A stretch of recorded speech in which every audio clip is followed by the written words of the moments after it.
వి gold trusted gold buyers మీరు తాకట్టు పెట్టిన బంగారాన్ని విడిపించి ఈ రోజు ఉన్న మార్కెట్ ధరకు కొనబడను.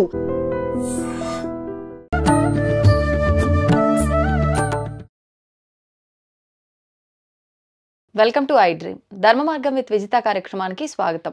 ప్రస్తుతం మనతో పాటు ఉన్నారు శ్రీ విద్యా ఉపాసకులు సుధీర్ శర్మ కొరిడే. ఇప్పుడు వారితో మాట్లాడి వారాహి అమ్మవారి గురించిన సమాచారం అంతా కూడా తెలుసుకునే ప్రయత్నం చేద్దాం. నమస్కారం అండి. వారాహి అమ్మవారి నవరాత్రులు అతి త్వరలో మనకి ప్రారంభం అవబోతున్నాయి అంటున్నారు. కానీ చాలా మందికి ఒక కన్ఫ్యూజన్, ఈ మధ్య కాలంలో ఏ పండుగ వచ్చినా ఏ విశేషమైన రోజు వచ్చినా ఈ రోజా ఆ రోజా అని ఒక కన్ఫ్యూజన్ ఉంటుంది. ఎప్పటి నుంచి ప్రారంభం అవుతున్నాయండి నవరాత్రులు? 26 జూన్ నుంచి 4 జూలై వరకు నవరాత్రులు.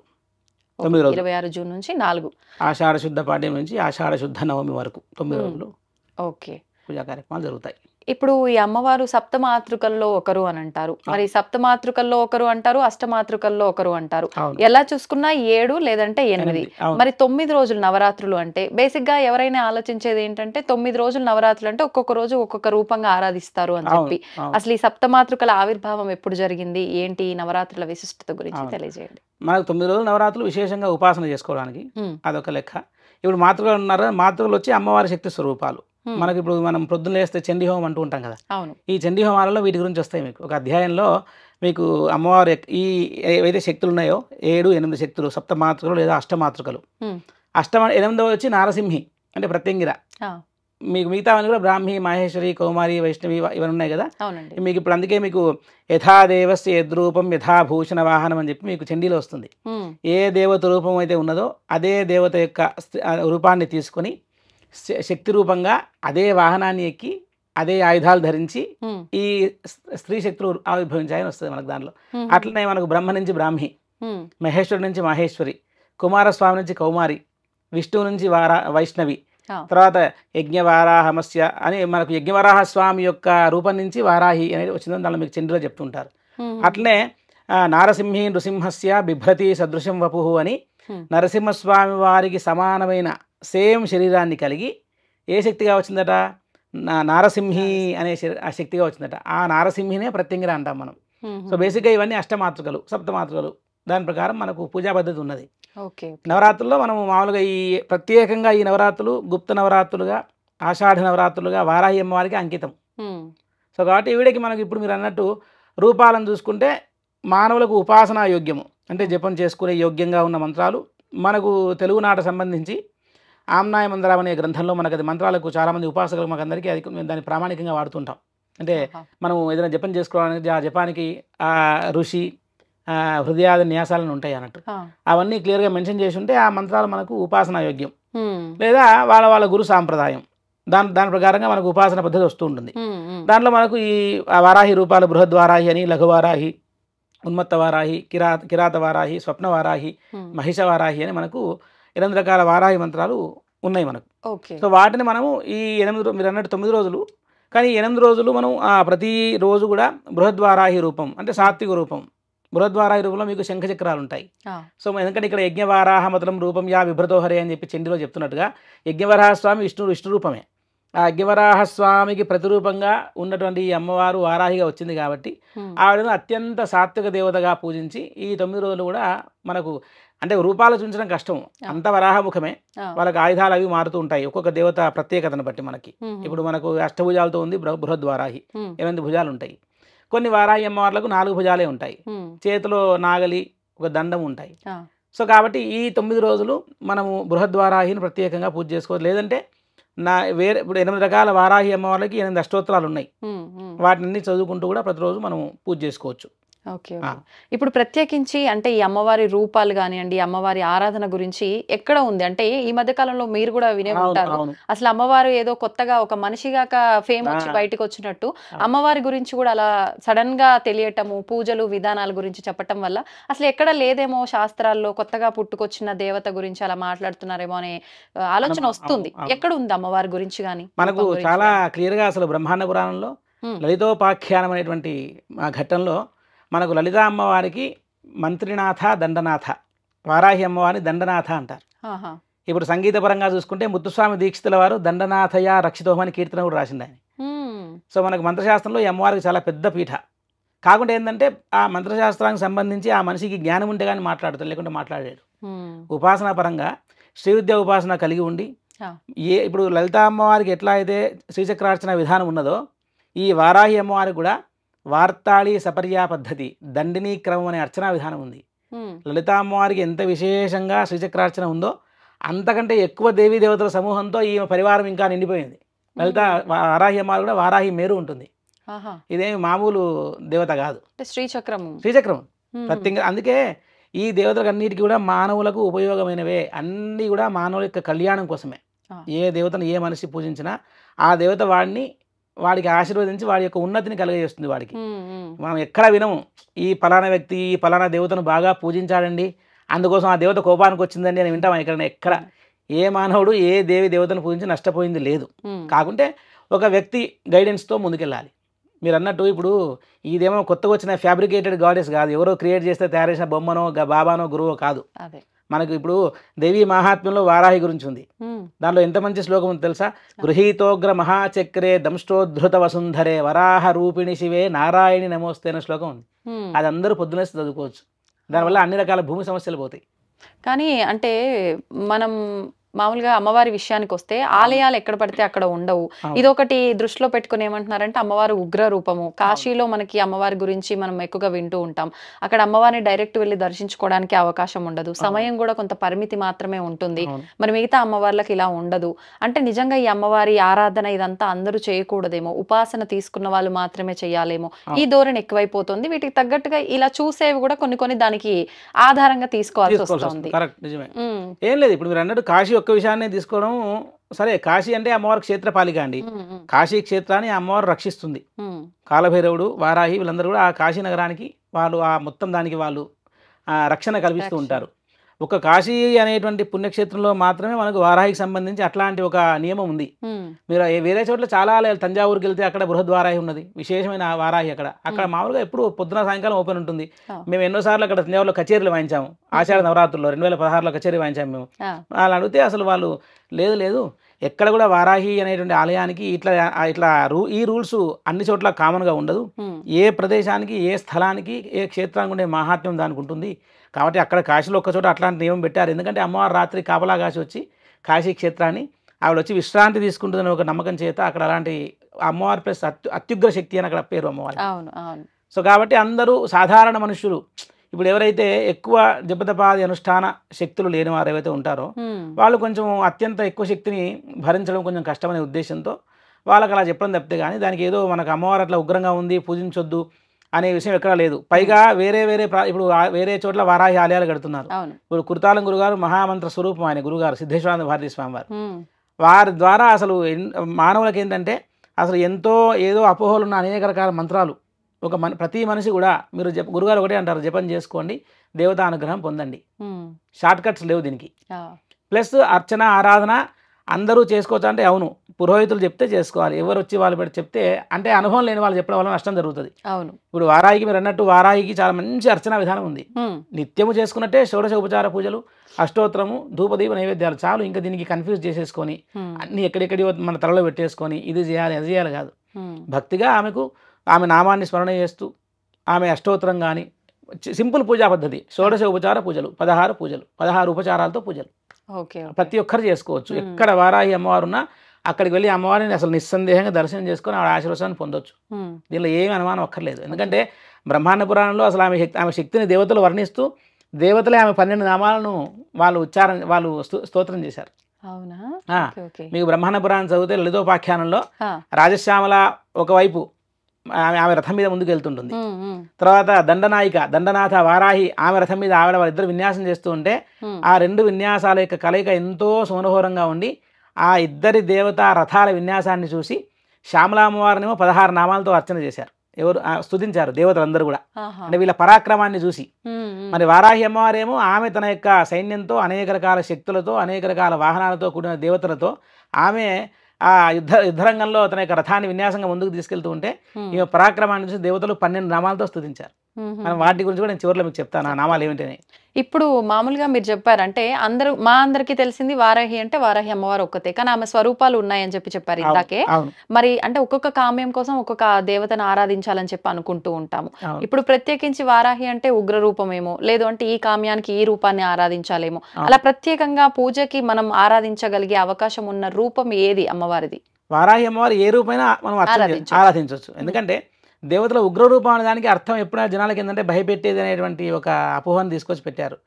ఉగ్రం అనే దానికి ఒక అర్థాన్ని మనం ఆపాదించుకోవచ్చు. ఇప్పుడు ఫర్ ఎగ్జాంపుల్ నరసింహస్వామి అంటే ఉగ్రం అని అందరికీ భయపెడతారు కదా. అంటే వాళ్ళకి ఏంటంటే సింహం అంటే ఉగ్రము, భయంకరమైన జంతువు అనేటువంటి ఆ జంతు లక్షణాన్ని దేవతేందు ఆపాదించుకొని ఎక్కడ ఏమైనా చేస్తారని భయపెడతారు. కానీ మీరు మరి నరసింహస్వామి వారి ధ్యాన శ్లోకం చూస్తే ఎంత బాగుంటుంది తెలుసా? సత్యజ్ఞాన సుఖస్వరూపమవలం క్షీరాబ్ధి మధ్యస్థితం అని ఉంటుంది. ఆయన ఎలా ఉన్నాడట? సుఖస్వరూపం, అమలం, అంటే ఎంతో సుఖంగా నిర్మలంగా అట్లా ఆనందంగా ఉన్నాడు. కానీ ఉగ్రం ఎప్పుడు వస్తుంది మనుషుల కంటే, అమ్మవారి కంటే? తన యొక్క భక్తులు ఎప్పుడైతే కష్టపడుతున్నారో వాళ్ళ కష్టాలను చూస్తే ఆవిడ తట్టుకోలేదు, ఓర్చుకోలేదు. కాబట్టి ఉగ్రం అంటే తొందరగా రెస్పాండ్ అయ్యే లక్షణం కలిగి ఉండడం ఉగ్రం అండి. అంతేగాని దేవతలు మీరు వెళ్ళి ఏమైనా గుడికి దండం పెట్టుకుంటే ఆవిడ కోపంగా వెళ్ళి ఉందండి నేను దండం పెట్టుకోవద్దు ఇప్పుడు అని చెప్పి ఆవిడ శపిస్తాను భయపడతారా? అయ్యో, ఈ మధ్య కొంతమంది చెప్పడం కూడా విన్నామండి సోషల్ మీడియాలో, వారాహి అమ్మవారు ఉగ్ర రూపం కాబట్టి ఆమెను ఎవరైనా ఆరాధించిండ్రు అంటే వాళ్ళు కూడా ఉగ్రమైన ఆలోచనలు ఎక్కువ వస్తాయి వాళ్ళలో కూడా అని చెప్పి చెప్పడం మొదలు పెట్టారు. అది అంత బేస్లెస్ అండి. ఎంతో ఇప్పుడు అట్లంటే మీకు మహాసిద్ధులు కుర్తాలం గురుగారు పరమ కాళీ ఆయన అపరకాళీ స్వరూపులు. మరి కాళీ అంటే ఎంత ఉగ్రం తెలుసు అందరికి. మరి అసలు వారి వాత్సల్యము వారి ప్రేమ అంటే ఎందుకు వారి పేరు చెప్తున్నా అంటే ఒక ఎగ్జాంపుల్, ఒక మహనీయుని తెలుసుకోవడం ఒక ఎగ్జాంపుల్. ఇప్పుడు చాలామందికి చిన్న కారపొడి ఇంత వేస్తేనే కారం తట్టుకోలేరు. కొంతమంది చాలా కారం తిని కూడా వారు చాలా తట్టుకునే శక్తి ఉంటుంది. అంటే సింప్లిఫైగా చెప్తున్నా మీకు, సాధారణ మనుషులకు అర్థం కావడానికి. అట్లా ఎక్కడ కూడా ఇప్పుడు మరి శ్రీవిద్య ఉపాసనలో మాకు బగలాముఖి, తర్వాత ఈ వారాహి, కాలభైరవుడు, మిగతా చాలా దేవతల మంత్రాలు మాకు నిత్యానుష్ఠానంలో ఉంటాయి. అది చేస్తే మేము కూడా ఉగ్రంగా అయిపోవడం అట్లాంటిది ఉండదు. మనకేంటంటే దేవతా అనుగ్రహం కలిగి మనిషి జపం చేయగా చేయగా చేయగా ఇంకా బ్యాలెన్స్ అయిపోతాడు. అంటే ఒక సమాధి స్థితికి వచ్చేస్తాడు. అంటే క్వైట్గా కామ్గా అయిపోయి అన్నిటినీ ఒక కళ్ళు మూసుకొని కూర్చొని ఒక విశదీకరించి అనలైజ్ చేసే సిచ్యువేషన్కి వస్తాడు. అదంతా అంటే సాత్విక ఆహారం తింటూ ఏ దేవతనైనా సాత్వికంగా ఉపాసన చేసుకోవచ్చు. మనం ఏమీ ఫిజికల్గా అర్పణ చేయలేము, మనం ఏమీ అసలు పండ్లు పూలు ఏమీ తేలేము. మరి ఏమి లేని పరిస్థితి ఉన్నప్పుడు మరి వాళ్ళు అమ్మవారికి ఏమి ఇష్టం అంటే స్తోత్ర ప్రియ స్తుతిమతి అని లలితా సహస్రనామాలు అమ్మవారి గురించి చెప్తారు. ఆమెకు స్తోత్రం ప్రేమగా పిలిస్తే అమ్మ పలుకుతుంది అనేటువంటి విషయం మనం చాలా భక్తుల విషయాలలో చాలామంది ఎవరైతే అమ్మవారిని ప్రేమగా పిలిస్తే వాడు ధనవంతుడా పేదవాడా భక్తి ఉందా లేదా కాదు, ప్రేమగా అమ్మ అని పిలిచారు, నామాన్ని స్మరించారు, అనుగ్రహం ఇస్తుంది. వేరే ఎట్లాంటి వాటికి తావు లేదు. కలికాలంలో ఏ దేవత అయినా సరే సమానమైన శక్తిని కలిగి మనుష్యుల యొక్క అన్ని కోరికలు తీర్చే లక్షణాన్ని కలిగి ఉంటారు. ఎక్కువ తక్కువ అనుకోవడం ఏంటంటే మనకు దసరా వస్తే మనం దుర్గామ్మవారినే ఆవిడే పరదేవత, ఆవిడే మహాశక్తి అని మనం పూజ చేస్తాం. ఎందుకంటే ఆవిడ మీద శ్రద్ధ కుదరడానికి. వారాహి వచ్చింది. వారాహి అంటే మనకు ఆషాఢ నవరాత్రులు ఇప్పుడు కొత్తగా వచ్చింది కాదు, ఎప్పటి నుంచో అనంతకాలం నుంచి ఉపాసకులు రహస్యంగా వాళ్ళ యొక్క ఉపాసన శక్తిని ఉపాసన పద్ధతిని వారు ఇంకా బాగా మెరుగుపరుచుకోవడానికి దేవి అనుగ్రహాన్ని పొందడానికి చేసే ఒక సాధన ఈ వారాహి నవరాత్రులు. ఇప్పుడు ఏంటంటే అమ్మవారు మరి దేవతలు వాళ్ళు ఇష్టం అండి, వాళ్ళు ఎప్పుడు ప్రకటన కావాలంటే అప్పుడే ప్రకటన అవుతారు. అంతే. మనకి తెలుగు నాట తక్కువ పరిచయం వారాహి. తమిళనాడు వెళ్ళండి, కర్ణాటక వెళ్ళండి, అక్కడ ఎక్కువగా పూజిస్తారు, బ్రహ్మాండంగా ఉంది వారాహి పద్ధతి, వారాహి అర్చన, వారాహి ఉపాసకులు. కేరళ వెళ్తే ఎంతో మంది వారాహి ఉపాసన చేసి తంత్ర తాంత్రికులు ఉన్నారు. అట్లా మనకు ఈ దేవతను ఏ రూపంలో ఉన్న దేవతనైనా సరే సంతోషంగా పూజ చేసుకోవచ్చు. ఓకే. మామూలుగా మనకు అంటే ఏ దేవి దేవతలకైనా కూడా ఒక జంతువు గాని పక్షి గాని వాహనంగా ఉంటుంది. అవును. అలా వారాహి అమ్మవారి వాహనం ఉందా ఏంటి? ఉంది. ఇప్పుడు మనకు బ్రహ్మాండ పురాణంలో మీకు లలితోపాఖ్యానంలో చెప్పా కదా, మనకు ఆ వారాహి అమ్మవారట ఒక జంతువుని ఎక్కి ఆవిడ వస్తున్నప్పుడు ఆ జంతువు ఏంటంటే సింహము. దాని పేరు వజ్రఘోషం. ఇప్పుడు అందరూ కింద మామూలుగా ఇన్స్టాగ్రామ్ లో కామెంట్స్ పెడుతుంటారు వజ్రఘోషం అని. అది ఏంటని చూస్తే అమ్మవారి యొక్క వాహనం పేరు వజ్రఘోషం. ఈ ప్రత్యేకమైన దేవత సింహవారాహి, సింహం మీద కూర్చున్న వారాహి. అపరాజిత అంటే సింహం అనేనా? వజ్రఘోషం అంటే మీకు ఇంకా భూమి ఆకాశం దద్దరిల్లిపోయేంత శబ్దం గర్జించేటువంటి శక్తి గలది అని అర్థం. వజ్రఘోషం అంటే పిడుగుపాటు శబ్దం అర్థం చేసుకోండి. వజ్రఘోషం అంటే పిడుగును వజ్రం అని కూడా అంటారు. సో మనకు అది పిడుగు పడితే ఎంత సౌండ్ వస్తుంది. అట్లా సింహ గర్జనతో భూమి ఆకాశం దద్దరిల్లిపోతాయట. అట్లాంటి సింహాన్ని ఎక్కి అమ్మవారు కవాత చేస్తుంది. దాని పేరే వజ్రఘోషం సింహవారాహికి. మిగతా మీకు మంత్ర భాగాలలో మహిష వారాహి అని ఉంది, కుక్కుట వారాహి అని ఉన్నది. సో ఇట్లా కొన్ని కొన్ని రూపాలకి ప్రత్యేకమైన మహిష వారాహి దున్నపోతు మీద ఎక్కి వచ్చే అమ్మవారుగా ఆవిడ ప్రసిద్ధి ఉన్నది. సింహం వచ్చి సింహవారాహి, బృహద్వారాహికి సింహం అనేటువంటిది ఆవిడ వాహనం. ఓకే, మీరు ఇందాక అన్నారు నేను ఆఖరిలో చెప్తాను అని చెప్పి, మంత్రం గాని నామం గాని ప్రత్యేకించి ఏ ఆరాధన చేసినా అది ఇంపార్టెంట్ ఖచ్చితంగా. ఈ అమ్మవారికి ప్రత్యేకించి ఏ మంత్రంతో ఆరాధించవచ్చు అంటారు? అమ్మవారికి బ్రహ్మాండ పురాణంలో లలితోపాఖ్యానంలో దేవీ దేవతలు ఈమె పరాక్రమాన్ని చూసి 12 నామాలు అంటే 12 నామాలు ఇచ్చారు. ఆ 12 నామాలు చెప్తారు చూడండి. ఎవరు ఇప్పుడు ప్రతిరోజు చాలాసేపు అష్టోత్తరం చేసుకోలేని వాళ్ళు, కొంచెం నోరు తిరక్క కరెక్ట్గా మామూలుగా సరిగ్గా ఉచ్చారణ చేయలేకపోయే శక్తి ఇబ్బంది ఉన్న వాళ్ళు వీటిని ఏ ఒక్క నామానైనా సరే 108 టైమ్స్ 108 సార్లు జపం చేసుకుంటే బ్రహ్మాండం చాలు. 12 చెప్పగలిగిన వాళ్ళు 12 చెప్పుకుంటే బెటరా? చాలు. 12 చెప్పగలిగిన వాళ్ళు 12 నామాలని 12 × 9 సార్లు చెప్తే 108 పేర్లు అయిపోతాయి. అట్లా కూడా చెప్పుకోవచ్చు. అంటే ఒక సులువు కోసం చెప్పడమే. లేదంటే అష్టోత్తర వారాహి అష్టోత్తరం ప్రత్యేకంగా ఉంది, వారాహి సహస్రనామం ఉంది, వారాహి కవచం ఉంది, వారాహి స్తోత్రం ఉంది, అన్నీ ఉన్నాయి. అంటే ఈ దేవతకు ఎంతో ఉపాసన మార్గం, ఎంతో ఉపాసన పద్ధతి ఉంటే తప్ప కానీ ఇవన్నీ ఉండవు. ఏదో నిన్నగాక మన వచ్చిందంటే కాదు. వారాయికి అసలు ఎంత విశేషమైన ఆవరణార్చన, ఒక్కొక్క ఆవరణం ఒక్కొక్క లేయర్కి ఒక్కొక్క తంతుకి ఆమెకు విశేషమైన అర్చనా పద్ధతి ఉన్నది వారాయికి చాలా. ఇప్పుడు ఆ 12 నామాలు చూద్దాం మనం. ఫస్ట్ మొట్టమొదటి పేరు అమ్మవారి పేరు పంచమి. పంచమి తిథి పేరు కదా ఇది, కానీ మీకు సప్తమాతృకల్లో 5వది కాబట్టి పంచమి. ఓకే. తర్వాత ఇంకొకటి అనుకోవచ్చు, పంచమి అంటే పంచభూతాలకి అధిపతి కాబట్టి పంచమి అని కూడా అనుకోవచ్చు. పంచమి అని పేరు ఉంది కాబట్టి మరి ఏం చేసుకోవచ్చు చెప్పంటే పంచమ్యై నమః అని చేసుకోవచ్చు. రెండవది వచ్చి దండనాథ అంటే యుద్ధ సైన్యాధ్యక్షురాలు, దండాన్ని చేతిలో పట్టుకొని ఆ సైన్యాన్ని అంతా కూడా కమాండ్ చేసి ఆమె కంట్రోల్ చేసేటువంటి సామర్థ్యాన్ని కలది. దండనాథ అంటే క్రమశిక్షణలో పెట్టేటువంటి లక్షణం కలది అనుకోండి. స్కూల్ టీచర్ చేతిలో కర్ర పట్టుకుంటారు, అట్లనే అనుకోవచ్చు. దండనాథాయై నమః అనుకోవచ్చు. ఇది రెండవ పేరు. మూడవ పేరు వచ్చేసి సంకేతాయై నమః. నాలుగవది సమయేశ్వర్యై నమః. ఐదవ పేరు సమయ సంకేతాయై నమః. ఆరవ పేరు వారాహ్యై నమః. ఏడవ పేరు పోత్రిణ్యై నమః. పోత్రి అంటే అడవి పంది అని అర్థం, నిఘంటు అర్థం. సో పోత్రిని అంటే అడవి పంది లాంటి ముఖాన్ని కలది అని అర్థం. పోత్రిణ్యై నమః అని చేసుకోవచ్చు. తర్వాత శివ అంటే పుల్లింగం, శివుడు అర్థం. శివ అంటే స్త్రీలింగం, అంటే పరమేశ్వరుడికి సంబంధించినది లేదా శక్తి అని అర్థం. శివ అంటే ఇంకొక అర్థం కూడా ఉంది సౌందర్యలో, శివాకారే మంచి అని వస్తుంది ఒక చోట శ్లోకంలో. శివాకారం అంటే త్రికోణము, ట్రయాంగిల్ ని శివాకారం అన్నారు. అది శక్తి స్వరూపం, అమ్మవారి స్వరూపంగా శక్తి స్వరూపంగా తీసుకోవచ్చు. శివాయై నమః. తర్వాత వార్తాళ్యై నమః. వార్తాళి అనేది కూడా అమ్మవారికి ఇంకొక పేరు. తర్వాత మహాసేనాయై నమః. తర్వాత ఆజ్ఞాచక్రేశ్వర్యై నమః. తర్వాత అరిఘ్నై నమః. అరిఘ్నియై నమః. అరి అంటే శత్రువు, ఘ్న అంటే సంపునది, శత్రువుని హతమార్చినది అంటే అరిఘ్ని అని అర్థం. సో ఈ 12 నామాలు ఏ ఒక్క నామం వాళ్ళకి ఈజీగా ఉన్నా సరే ఓం పంచమ్యై నమః అని జపం చేసుకోవచ్చు. లేదు ఇంక కొంచెం మాకు ఇంకా చిన్న అడ్వాన్స్డ్ వెర్షన్ కావాలి అంటే లలిత మన వారాహి సహస్రనామంలో ఉండే ఒక నామం ఉంది, ఓం ఐం గ్లౌం వారాహ్యై నమః. ఈ నామాన్ని ఐం గ్లౌం వారాహ్యై నమః అని చేసుకోవచ్చు. గ్లౌం అనేటువంటిది వారాహి బీజము. ఎట్లయితే చెట్టు విత్తనంలో మన విత్తనంలో చెట్టు దాగి ఉంటుందో అట్లా ఈ బీజం అంటే విత్తనం తెలుసు కదా, సీడ్ అంటే ఓం శ్రీం క్రీం ఇట్లా ఈ టైప్ లో అది బీజం. అవన్నీ బీజాలే. ఇప్పుడు శ్రీం హ్రీం క్లీం అన్ని కూడా బీజాక్షరాలే. దేవతా తత్వం దాంట్లో ఉంటుంది. ఇప్పుడు ఎంతో పెద్ద మర్రి చెట్టు ఇంత చిన్న గింజలో ఉంటుంది. మీరు దాన్ని కట్ చేసి చూపించండి అంటే మీకు కనిపిస్తుంది కదా. దాన్ని కొంచెం సాధన చేయాలి, మంచి మెటలు పాతాలి, అది మొలకెత్తాలి, దానికి నీళ్ళు వేయాలి, దాన్ని కాపాడితే అప్పుడు మహావృక్షం అవుతుంది. అట్లా అని చెప్పి కట్ చేసి చూస్తే ఏం కనిపిస్తుంది మీకు, అంటే ఒక ప్రాసెస్, అది వృధా అంతే. కాబట్టి ఈ దేవత వారాహి బీజం కూడా గ్లౌమ్ అనేది బీజం. ఈ గ్లౌమ్ అనే మంత్రాన్ని మనం ఎప్పుడూ కూడా కంటిన్యూస్ గా మనసులో అనుకుంటూ ఉన్నా కానీ మీకు అమ్మవారి యొక్క అనుగ్రహం కలుగుతుంది. ఓన్లీ గ్లౌమ్ చాలు, గ్లౌమ్ దాన్ని కరెక్ట్ గా పలకాలి. అదే ప్రాబ్లం, ఎందుకంటే అందరూ చేసుకోవచ్చు, ఎవరికి ఏమి అడ్డు ఆపేం లేదు.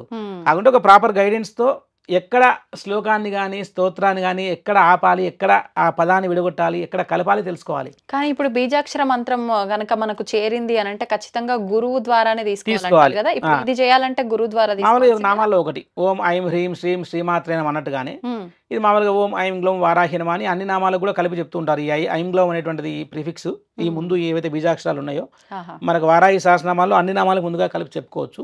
దీనికి ఏమి ఇబ్బంది లేదు, చేసుకోవచ్చు. ఓకే, ఇప్పుడు ఇది పర్టికులర్ గా ఈ వారాహి నవరాత్రులు 9 రోజులే చేసుకోవాలా, లేదు అంటే నిత్యం కూడా చేసుకోవచ్చు అంటే? ఏ దేవత అయినా సరే నిత్య ఉపాస్య దేవతలు వీళ్ళందరూ కూడా పొద్దున్న లేస్తే ఏదో ఇది ఎండాకాలం వానకాలం లాగా కాదు.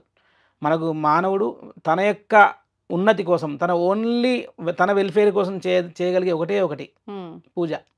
ఓకే, అది చేయనాడు మనం ఆలోచన చేయాల్సి వస్తుంది. చేసిన నాడు మనకు ఎంతో పెద్ద కష్టం కూడా ఇంత చిన్నదాంతో వెళ్ళిపోతుంది. కాబట్టి ఏ దేవత అయినా సరేనండి ప్రతి నిత్యము ఉపాసన చేసుకోవచ్చు, ప్రతిరోజు అనుష్ఠానం చేసుకోవచ్చు. దానికి ఏమి నియమం లేదు. పొద్దున స్నానం చేసి పూజ చేసుకుని బయటికి వెళ్ళిపోయారంటే ఇంకా తర్వాత మీ లైఫ్ స్టైల్ మీదే. అన్ని మిక్స్ చేసుకోవద్దు. ఇది తినొచ్చా, అది తాగొచ్చా, ఇది చేయొచ్చా, అది చేయొచ్చా. ఫస్ట్ పొద్దున్నలోగానే స్నానం చేసి శుభ్రంగా ఉన్నప్పుడే పూజ చేసుకుని బయటికి వెళ్ళిపోవడమే. అక్కడ నీకు స్వామివారి దగ్గర అటెండెన్స్ పడ్డది చాలు. ఇంకా తర్వాత ఆ రోజంతా దీనికే లింకప్ చేసుకొని నేను ఇది చేస్తే అదవుతుందా, అది చేస్తే వారి నిత్యము చేసేటువంటి లైఫ్ స్టైల్ వాళ్ళ దాంతో ముందుకెళ్ళిపోవడమే. అన్ని కలుపుకొని కన్ఫ్యూజ్ కావద్దు. ఓకే, అయితే ఇప్పుడు ప్రస్తుతం అంటే ఉన్న పరిస్థితుల్లో ఒకరు భక్తితో ఆరాధిస్తారు, అది ఉపాసన అయినా ఆరాధన అయినా. కొంతమంది ఇష్టంతో చేస్తారు భగవంతుడి పైన, కొంతమంది కామ్యం కోసం చేసే వాళ్ళే ఎక్కువగా ఉంటారు. ఇప్పుడు మీరు చెప్పిన ఈ నామాల్లో అంటే ఏది చేసినా అన్నిటికీ వర్తిస్తుంది అన్నారు. ప్రత్యేకించి పలానా గృహమే అనుకోండి, నాకు ఈ నామం చేస్తే అవుతుంది, అట్లాంటి పర్టికులర్ గా కూడా ఏమైనా నామం తీసుకొని చేసుకునే అవకాశం? అమ్మవారి అష్టలక్ష్మి స్వరూపిణి, అష్ట దారిద్ర్య నాశిని, ఇష్టకామ్య ప్రదాయిని వారాహి నమోస్తుతే. ఇంకా మీకు అష్టలక్ష్మి స్వరూపిణి అని చెప్పినప్పుడు అమ్మవారు మీరు అన్నట్టు కామ్యం అంటే కోరిక, అంతే. మంచి కోరికను కామ్యం అంటారు.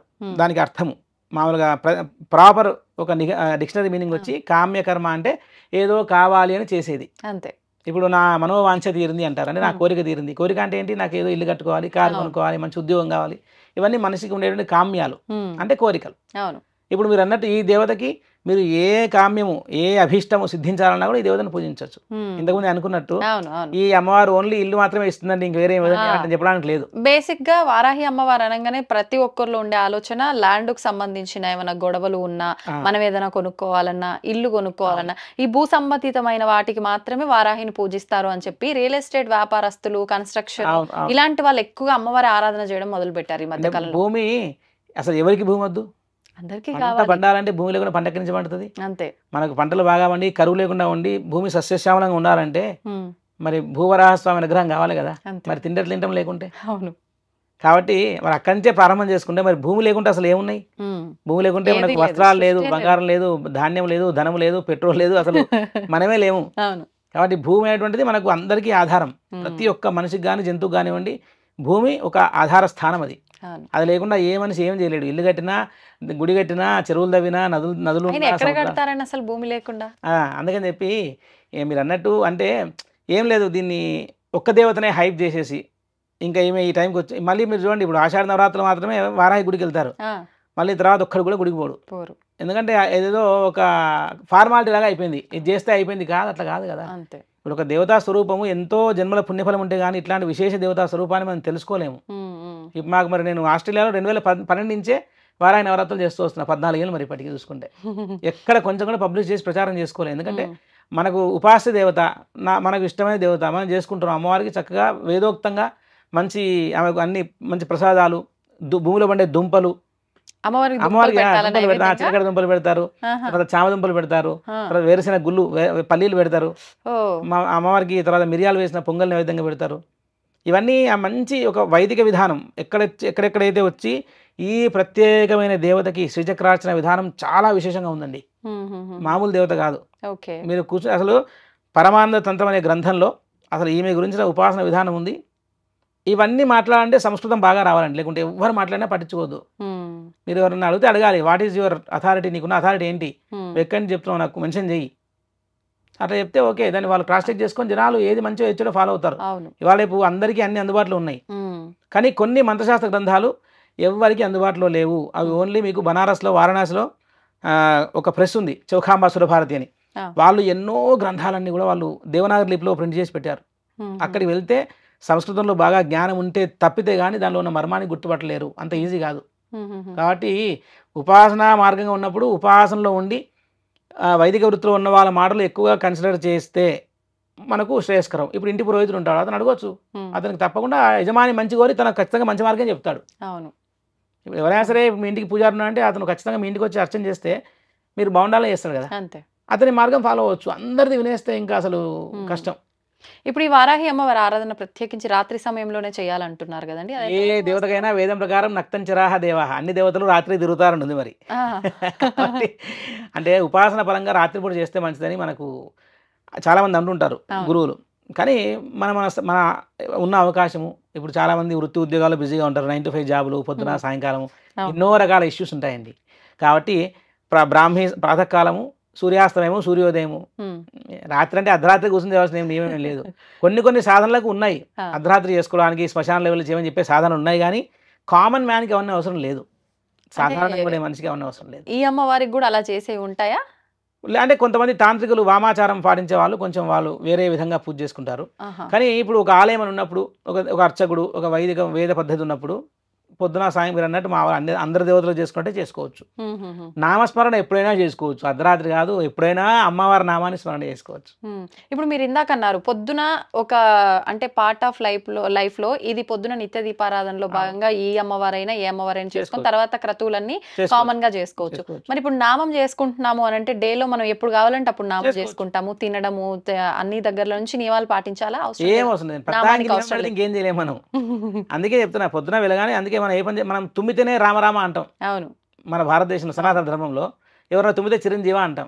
దానికి ఇక్కడ మీరు నియమం చూస్తలేరు కదా. కాబట్టి అమ్మవారి నామం సంతోషంగా మీరు ఇప్పుడు ఏ మనిషి వాళ్ళ ఇష్టానుసారంగా ఆహార పదార్థాలు స్వీకరిస్తారండి. ఎవరెవరి ఫుడ్ హ్యాబిట్స్ వాళ్ళకు ఉంటాయి. దీంతో స్పిరిచువాలిటీ మిక్స్ చేయొద్దు. ఒకవేళ మీరు స్పిరిచువాలిటీ ఆధ్యాత్మిక సాధన చేసి ఆ ఫుడ్ హ్యాబిట్స్ మానేసుకుంటే సంతోషమే. లేకుంటే ఏం చేస్తారు తెలుసా, అమ్మో పూజ చేస్తే ఇవి మానేయాలని చెప్పి వాడు పూజ మానేస్తాడు. అట్లా కూడా. కాబట్టి ఏం లేదు, మనకు కావాల్సింది ఏంటంటే ఎవరైనా సరే మనం పూజ చేసేటట్టు మోటివేషన్ చేయాలి.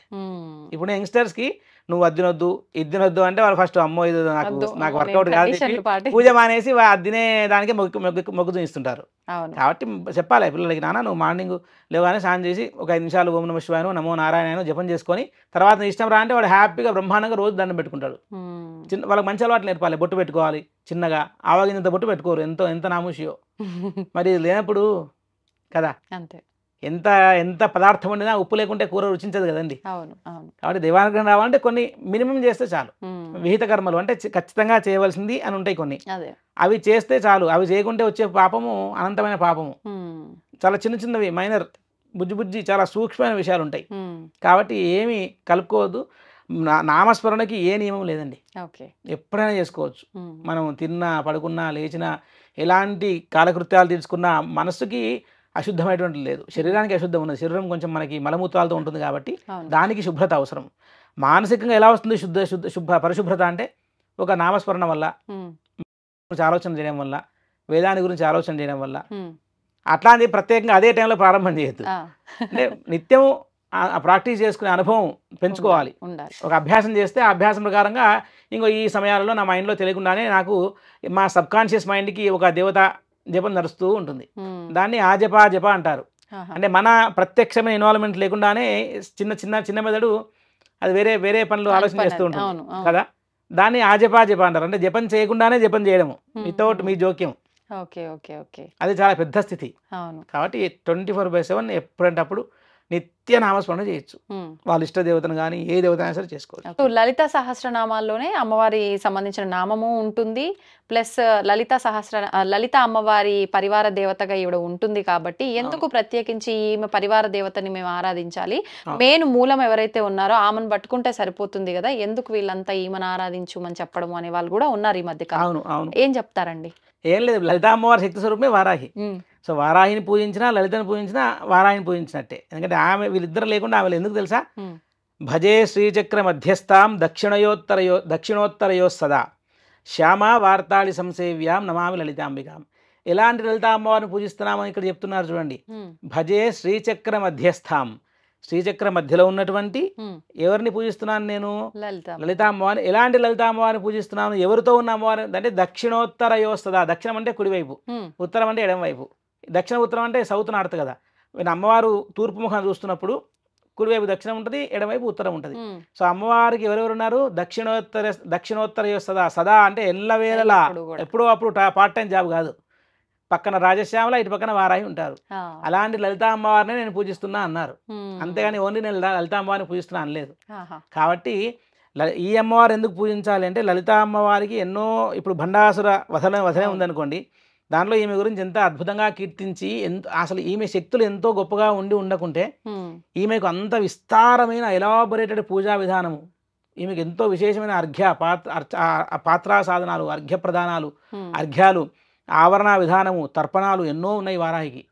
మీకు చెప్పిన కదా మీకు నేను, దండిని క్రమమైన అర్చన ఉంది అమ్మవారికి, శ్రీచక్రార్చన. అద్భుతమైన దేవతా పరివారం అమ్మవారిది దానిలో. కాబట్టి అట్లా ఈ దేవతను ఇప్పుడు ఇప్పుడు రామనవమి వచ్చిందండి, రాముని పూజ చేస్తాం. అదెందుకంటే విష్ణు ఉన్నాడు కదా, రాముని ఎందుకు పూజ చేస్తున్నారంటే రామావతారం ఇచ్చేటువంటి సందేశం రామావతారం ఇచ్చింది, ఆదర్శ పురుషుడు కాబట్టి రాముని పూజించుకుంటున్నాము. ఆయనే విష్ణు అవతారమే కదా. అదేవిధంగా లలితామ్మవారి స్వరూపమే వారాహి కాబట్టి ఆమె స్వరూపం యొక్క విశేషాన్నే మనము వారాహి రూపంగా అర్చన చేస్తున్నాం. ఆమె ఆవిర్భవించిన సృష్టే, అందుకని చెప్పి వారాహిని పూజ చేసుకుంటున్నాము. మరి అట్లా అంటే అదేంటండి అట్లా అంటున్నారు, చాగంటి గారు గరికబడి గారు ప్రవచనాలు చెప్తున్నారు, మీరు చెప్తే ఎందుకు అండి అని అడిగితే ఎట్లుంటుంది? దేని ప్రత్యేకత దానికే ఉంది. కాబట్టి మనము ఎవరు అమ్మవారు మనకు మనస్సుకి మానవులకి శ్రేయస్సు చేస్తుంది, కళ్యాణం చేస్తుంది. అలాంటప్పుడు ఆమెకి ఎంతో విశేషంగా పూర్వ ఋషులు వాళ్ళు వీళ్ళు ఈ దేవత గురించి ఎంతో విశేషంగా చెప్పినప్పుడు ఈమె గురించి పూజ చేస్తే వచ్చే నష్టం ఏం లేదు, బ్రహ్మాండంగా చేసుకోవచ్చు. విశేషంగా మనకు నచ్చింది మనం తప్పులు లేకుండా ఏదైనా చేసుకోవడంలో ఎలాంటి తప్పు లేదు, సందేహం కూడా లేదు అందులో. ఇంకా అసలు ఒక రకంగా అడిగితే అసలు మీ ఇంట్లో మీరే పూజారి, ఇంకా 100 మంది 100 రకాలు చెప్పేసి వాళ్ళకు ఉండేటువంటి అథెంటిసిటీ ఏంటి, అసలు అధికారంగా ఎక్కడి నుంచి చెప్తున్నారు ఇవాళ రేపు, అది ఇబ్బంది, కొంచెం అందరికి నమ్మడం కష్టంగా ఉండొచ్చేమో. కాబట్టి ఏంటంటే వాళ్ళకు మనం ఎట్లయితే మన పిల్లల్ని మనం పుస్తకం చదివి పెంచాం కదండి, మీకు పిల్లలు అంటే మీ పిల్లలు మీరు పెంచుతారు, మీ పద్ధతి ప్రకారం పెంచుకుంటూ వస్తారు, పిల్లలు బాగుండాలని చూస్తారు. అంతేగాని లేదండి పక్కింటి వాళ్ళ పెంచుతున్నారని చెప్పి వాళ్ళ పుస్తకం తీసుకొచ్చి సిలబస్ తీసుకొని పెంచారు కదా. అట్లనే మన ఇంటి దేవత కూడా మన పిల్లలాగే అనుకోవాలి. మరి అంటే ఈజీ చేయడానికి, సులువు చేయడానికి. కాబట్టి మీ ఇంట్లో మీరే పూజారి, ఏడాదికి ఒక రోజు మీ ఇంటికి బ్రాహ్మణుడు అర్చన పూజ చేస్తే మీరు అతను చెప్పిన పద్ధతి ప్రకారం చక్కగా చేసుకుంటారు. అంతేగాని అనుమానం అనేదే లేదండి. దేవత యందు విశ్వాసాన్ని కలిగి మంచి శుభ్రంగా శుద్ధమైన మనసుతో అర్చన చేసుకొని ఓ నామాలు చదవాలి అంటే వినండి. చాలామంది రికార్డ్ చేసి పెట్టారు. ఇప్పుడు బాంబే సిస్టర్స్ అద్భుతంగా ఉచ్చారణ దోషాలు లేకుండా ఎంతో మెటిక్యులస్గా చదివి పెట్టారు. అలాంటివి వింటూ చేసుకోవచ్చు. ఏం దోషం ఉంది? ఏం దోషం లేదు. వారాహి అమ్మవారి ఫోటో ఇంట్లో ఉంచొచ్చా? అద్భుతంగా ఉంచుకోవచ్చు, తప్పలేదు. ఏ దేవత ఫోటో ఉంచుకోవచ్చు. అంటే చాలా మంది అదే మనం ఇందాకనే అనుకున్నాం కదా, వద్దు ఉగ్ర రూపము అని, లేకపోతే అలా వద్దు అని చెప్పి లలిత అమ్మవారిని పెట్టుకుంటే ఇంకా పరివార దేవతలుగా ఉన్నారు కాబట్టి అమ్మవారి ఫోటోనే పెట్టాలి. లలిత అమ్మవారితో పాటుగా శ్యామలాని వారాహిని కలిసిన ఫోటో పెట్టుకోవాలి, ఉత్తమం, అద్భుతంగా ఉంటుంది. ఉత్తమం అంటే ఇంకా అసలు అది కదా త్రిశక్త్యాత్మక 3 శక్తులు ఒక చోట. లలిత అమ్మవారి యొక్క శక్తులే వాళ్ళిద్దరు. ఇప్పుడు రాజశ్యామల అనే అమ్మవారు, ఆమె పేరు రాజమాతంగి అని పేరు ఆమెకి. ఆమెకు సంగీత నాయిక అని పేరు. ప్రత్యేకంగా విద్యార్థులు, చదువుకునే వాళ్ళు, ఆర్టిస్టులు, మ్యూజిషియన్స్ అందరూ కూడా ఇంకా ఆమెను ఎక్కువ పట్టుకోవాలి ఈమెకంటే అని అడిగితే. ఎందుకంటే ఆమెకు ఎక్కువ అట్లాంటి కళలు వాటి యందు ఆమె అనుగ్రహించే లక్ష్యం ఎక్కువ కలిగి ఉంటుంది. కాబట్టి అందుకే శ్యామ వార్తాలి, శ్యామల వారాహి కలిసిన లలిత అమ్మవారి ఫోటో ప్రతి ఒక్క మానవుడు ఇంట్లో ఏమీ సందేహం అనేదే లేకుండా పెట్టుకోవచ్చు. దానివల్ల ఎలాంటి నష్టం ఎవరికి జరగదు. సంతోషం అండి, చాలా మంచి విషయాలు తెలియజేశారు. నిజంగా అంటే ఒక్కొక్కరికి ఒక్కొక్క డౌట్ వచ్చేస్తుంది. ఒకరు చెప్పింది వినడం వల్ల ఇలా, ఇంకొకరు చెప్పింది వినడం వల్ల ఇలా అని చెప్పి మొత్తానికైతే ఒక క్లారిటీ వచ్చేసింది. బ్రహ్మాండంగా అందరూ వారాహి యందు విశేషమైన భక్తిని శ్రద్ధ నుంచి ఎక్కడ ఆలయం ఉన్నా వెళ్ళి, ఇంట్లో కుదరకుంటే ఆలయానికి వెళ్ళి ప్రదక్షిణాలు చేసుకొని అమ్మవారికి ఒక పక్కన కూర్చొని ఆమె నామాన్ని కొన్నిసార్లు జపం చేసుకొని వెళ్ళినా కూడా మంచిది. అంటే ఎంతో చేయాలని అనుకోవడం కరెక్ట్ కాదు. పాతకాలంలో తక్కువ తెలుసుకొని ఎక్కువ చేసేవాళ్ళు, ఇప్పుడు ఎక్కువ తెలుసుకొని ఏం చేయట్లేదు, అసలు చేయాలన్న ప్రయత్నం కూడా చేయట్లేదు. దాంట్లో ఇప్పుడు అందరూ మాలాంటి వచ్చి కూర్చొని అందరు తలవాటు చెప్పి వెళ్ళిపోతుంటారు.